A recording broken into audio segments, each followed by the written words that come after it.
Welcome to the deep dive. We're digging into the biggest headlines swirling around India today. Yeah, quite a mix. We've got everything from cricket drama to major diplomatic visits and some key domestic shifts. Absolutely. Let's jump right in with the IPL, always buzzing. Royal Challengers Bengaluru took on Punjab Kings, and, well, Virat Kohli did his thing. He certainly did. An unbeaten 73 off 54 balls. That's classic Kohli guiding the chase. Yeah, chasing 157, they won by 7 wickets. It just, really shows he's still absolutely at the top of his game. It does. Shows that experience counts, even in this really fast format. And speaking of thrilling matches, Mumbai Indians had a huge win over Chennai Super Kings. Oh, right. Dominant performance there, 9 wickets. Exactly. And Rohit Sharma, he'd been a bit quiet but came back strong. Unbeaten, 76 off 45. His first 50 this season. Good to see him back in the runs. And Surya Kumar Yadav. Explosive. 68 not out from just 30 balls. Their partnership basically demolished Chennai's 176 for 5. Right. Got there in, 15.4 overs? Wow, that's quick work. Highlights Mumbai's batting power, for sure. Definitely. Though Chennai had some bright spots, too. Ravindra Jadeja, reliable as ever, 53 not out. And Shivam Dubey chipped in with 50 as well. Right. And we saw a debut from 17-year-old Ayush Matre. Pretty impressive start for him. 32 off 15 balls, yeah. That's hitting the ground running. Yeah. Always great seeing young talent emerge like that. It is. And talking about young talent, Rajasthan Royals had a genuinely historic moment. You mean Vaibhav Suryavanshi? Exactly. Youngest ever IPL debutant, just 14 years old. 14.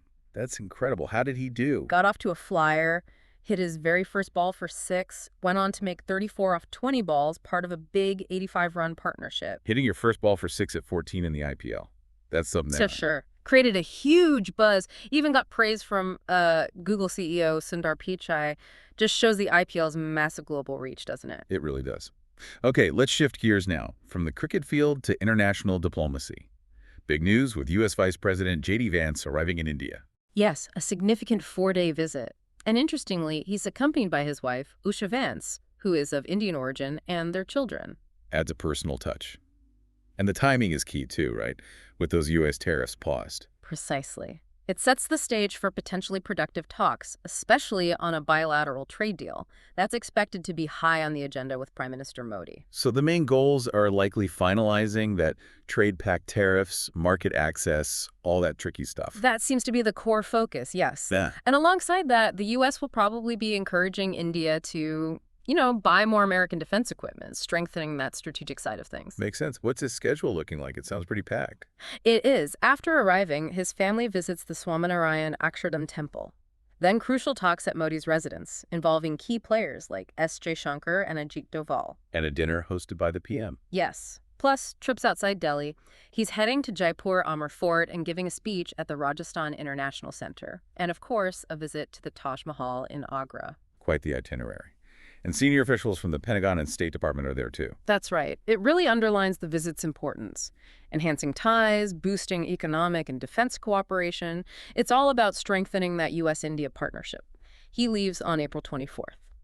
Okay, a lot riding on that visit. Yeah. Now, moving to a more sensitive topic, the diplomatic exchange between India and Bangladesh. Yes. Following the death of the Hindu leader Bhavesh Chandra Roy, India's Ministry of External Affairs condemned the killing quite strongly. They raised concerns about systematic minority persecution and urged Bangladesh to protect minorities. They did, but Bangladesh has pushed back firmly. Chief Advisor Muhammad Yunus's press secretary, Shafiqul Alam, stated very clearly that all citizens get equal protection.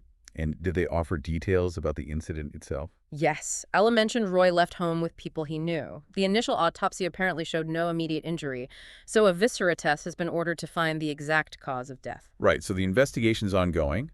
Exactly. And Bangladesh cautioned against what they called fabricated and insightful comments before the investigation concludes.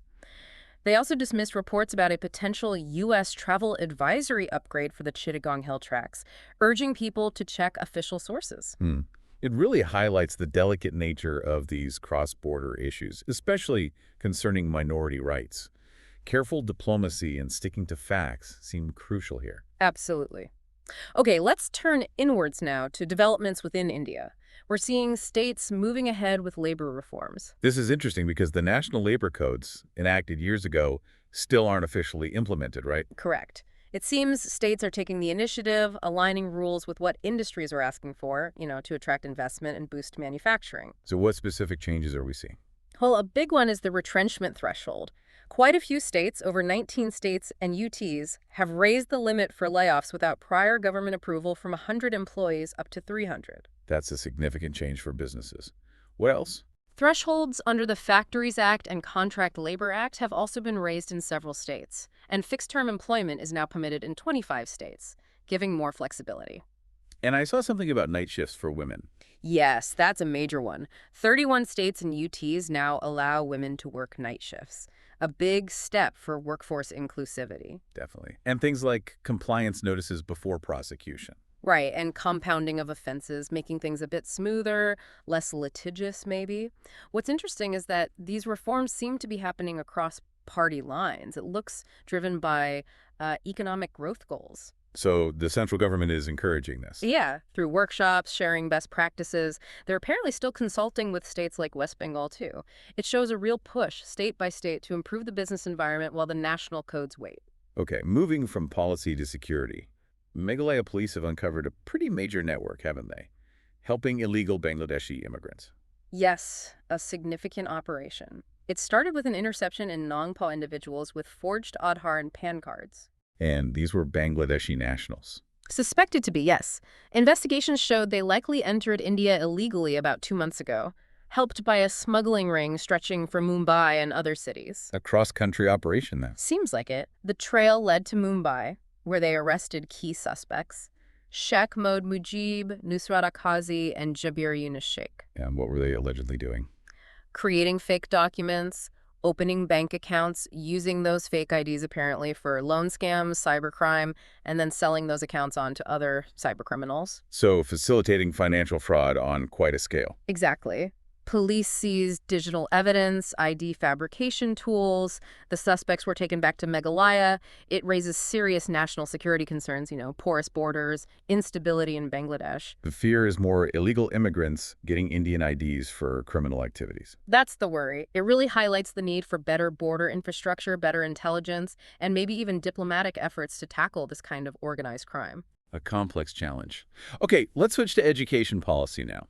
There's a debate in Maharashtra about language. Right. The state's Language Advisory Committee is opposing making Hindi mandatory as a third language for young kids, classes Y to V, under the National Education Policy, the NEP. What's their main objection? They're calling it unscientific, worried about the academic pressure on young children. They suggest sticking to just 2 languages, including Marathi, until class 12. But the state government's directive does include Hindi from grade 1, alongside Marathi and English. It does, though Chief Minister Fadnavis clarified that Marathi is still compulsory, and schools can offer other Indian languages instead of Hindi if at least 20 students request it, maybe even using online teaching. So there's some flexibility, potentially? Potentially. But the advisory committee also criticized the Certainpany for not consulting them properly beforehand. It taps into that wider, ongoing debate in India about the 3-language policy, regional languages versus national languages, and the load on students. Yeah, always a tricky balance. Okay, let's talk healthcare. Big news from Eli Lilly. Yes, the launch of Mounjaro in India. That's the tirzepatide injection. Which is used for type 2 diabetes and also weight loss, right? This has been highly anticipated. Massively. Lots of interest from patients and doctors. It should mean less reliance on sourcing it from overseas or, the black market. And with India's growing obesity concerns, it could be quite significant. Are doctors already seeing increased interest? Reports suggest so. Surgeons in Hyderabad and Mumbai mention more patient inquiries. They're highlighting the affordability compared to unofficial routes.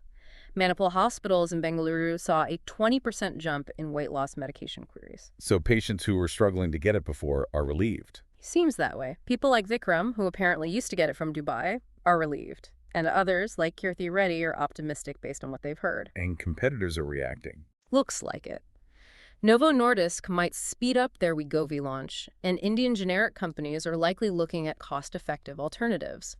The price for Mounjaro, around Rs of $4,375 for a 5-milligram vial, is much lower than in the U.S. Still, need to consult a doctor, obviously. Absolutely. Always crucial with prescription meds. But yeah, a big step for bringing new treatments to India. Now, for something a bit different, a story that went viral on LinkedIn. Ah, yes, Ajit Sivaram's post from Bengaluru. He's a social entrepreneur, co-founder of UNI. He wrote about raising daughters in India being like a revolution disguised as parenthood. That's a powerful phrase. What was his core message? He reflected on the daily biases and struggles his daughters face in a patriarchal society, things like being interrupted, dismissed, and how witnessing that has fundamentally changed his own understanding of leadership. So, seeing the world through their eyes gave him insights he wouldn't get otherwise. Exactly. He connects their experiences directly to the challenges women face in the workplace and wider society. It made him much more aware of inequalities and determined to be an active ally. Did he criticize corporate approaches to diversity? He did. He called out corporate tokenism and argued for real empathy-driven leadership, addressing root causes, not just symbols. It's about seeing the world differently because of his daughters. And a post resonated widely. Hugely, globally even. It clearly struck a chord about empowerment, gender equality, and how personal experience can drive change in thinking, both societally and in business. A very thoughtful piece. Sounds like it. All right, back to politics. BJP President J.P. Nadda has been quite critical of the Congress government in Himachal Pradesh. Very critical. He labeled it one of the most corrupt and poorly managed administrations in the country. Strong words. What are the specific allegations? A key one is accusing the state government of failing to allocate land needed for central government-funded welfare schemes, leading to public frustration. So, hindering central schemes. That's the claim. He also accused them of spreading false narratives about the union government neglecting the state and questioned how central funds are actually being used, basically alleging inefficiency and poor management. And Nadda's been touring the state. Yes, emphasizing accountability. He also made it clear he's not looking to return to state politics himself, focusing on his national role. It definitely heats up the political climate in Himachal. Sets the stage for future political battles there.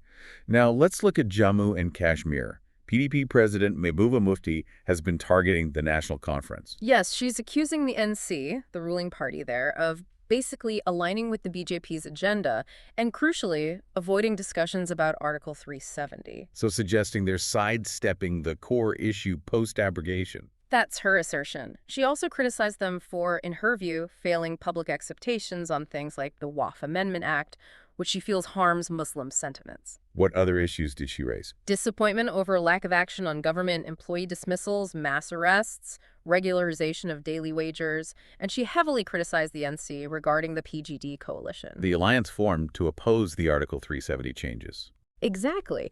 She accuses the NC of betraying that alliance, putting political gain ahead of Kashmiri Muslim interests, and blocking talks on key resolutions the PGD was meant to pursue. So, deep divisions within the regional political sphere. Very much so. Mufti also called for Muslim unity across India and urged support for the PDP as a voice for the oppressed, while stressing J&K's secular character and criticizing interference in religious matters. It highlights ongoing tensions and representation struggles. A complex political situation indeed. Okay, let's shift to science and tech. Something potentially game-changing from the Indian Institute of Science. Absolutely. IISc in Bengaluru has proposed a project to develop angstrom-scale chips. Angstrom-scale. That's even smaller than the current cutting-edge nanometer chips, right? Much smaller. An angstrom is a tenth of a nanometer. These chips could potentially revolutionize AI and quantum computing with much faster, more efficient processing. It's really pushing the boundary. What's the plan? How are they proposing to do it? They've asked the Ministry of Electronics and IT for Rs 500 crore over 5 years. The focus is on using 2D materials, moving beyond silicon, which dominates now, mostly from other countries. So, building indigenous next-gen tech. That's the goal, reducing reliance on foreign tech. The proposal apparently includes a roadmap for self-sustainability, too. How does this compare to other semiconductor efforts in India, like the Tata project? The Tata PSMC project is more about large-scale manufacturing of current-gen chips. The IISe project is smaller in funding, but huge in ambition, building the next-generation technology right here. Success could be massive for India's strategic and economic position globally. Very exciting potential there. Now, let's look back slightly at a travel trend. A dip in travel from India to the U.S. back in early 2017. Yes, reports showed about a 9% drop in Indian passport holders going to the U.S. then. And that was linked to the Trump administration's policies. Primarily, yes. Concerns about stricter immigration enforcement, visa revocations, increased scrutiny at entry points created a lot of uncertainty. Did it get worse later that year? Airline executives said the decline sharpened after March 2017, following more ICE raids and detentions. Many students and even senior citizens reportedly avoided travel, fearing re-entry issues. Were there actual numbers on visa revocations? Estimates suggested around 4,000 notices in the 2 months prior, with about half targeting Indian students. Bookings for the peak May-July period dropped significantly, around 11.64%. Airlines even cut fares, but occupancy stayed low. But the industry thought it was temporary. Mostly, yes, because the underlying reasons for travel, family, education, the large diaspora remained strong. The Indian government raised concerns, and many travelers adopted a sort of wait-and-see approach, postponing non-urgent trips. Interesting snapshot of how policy can impact travel flows. Okay, let's swing back to the present and the startup scene. Tamil Nadu is emerging as a deep tech hub. That's right, over 400 deep tech startups there now, in fields like electric mobility, robotics, semiconductors. What's driving that growth? Seems to be a mix of strong industrial support, good collaborations with academia, especially IIT Madras, and solid infrastructure. Are there challenges, though? The big one seems to be funding beyond the early stage. Getting that scale-up capital is tough, hindering growth for many promising companies. So they need a more mature investment ecosystem. That's what experts like Ikram Khan and Vishwarajaram suggest. Also, bridging the gap with traditional industries is key. Platforms like IITM Research Park and Forge Innovation Ventures are helping, but more is needed. Is investment picking up at all? There's growing interest from family offices and angel networks, which is positive. Startups are also focusing more on market fit, not just the tech itself. Dr. Abha Party mentions standardization and international access as important too. What's the long-term outlook? Natarajan Malupillai from IITM Research Park predicts maybe 7 years for the ecosystem to fully mature, needing sustained focus on R&D, university innovation, and building regional clusters. Promising, but needs continued effort. Definitely one to watch. And finally, ending with some potentially big news for the Indian car market, Tesla. Yes, seems like they're finally getting ready to launch sales in India. The Model Y was spotted testing recently. After years of talk and negotiation, what progress have they made? Well, the Model Y and Model 3 are reportedly undergoing certification. Plans are apparently underway for the first stores Mumbai and near Delhi Airport, in Aurocity. They've also been hiring staff. What held them up for so long? It was mainly tariffs and local sourcing rules, wasn't it? Primarily, yes. High import duties and the push for local production. There are still rumors about a possible tie-up with Tata Group for local component manufacturing, castings, electronics, that sort of thing. That could be key to making it work financially. Any idea which Model Y variant might launch first? Speculation is ongoing. Could be the rear-wheel drive or the performance model. We'll have to wait and see. But their entry aligns with tapping into India's growing EV demand. Absolutely. It's part of their global expansion. Entering India, especially if they can leverage local partnerships, could give them a strong foothold in a potentially huge market. It's a very anticipated move. It certainly is. Will be fascinating to see how it shakes up the market. Well, that wraps up our deep dive into today's headlines from India. Quite a range. Definitely. From the IPL excitement and the Vance visits, strategic weight, through tricky international issues, domestic policy shifts, tech breakthroughs, and even personal reflections going viral. It really paints a picture of a country moving on so many different fronts simultaneously.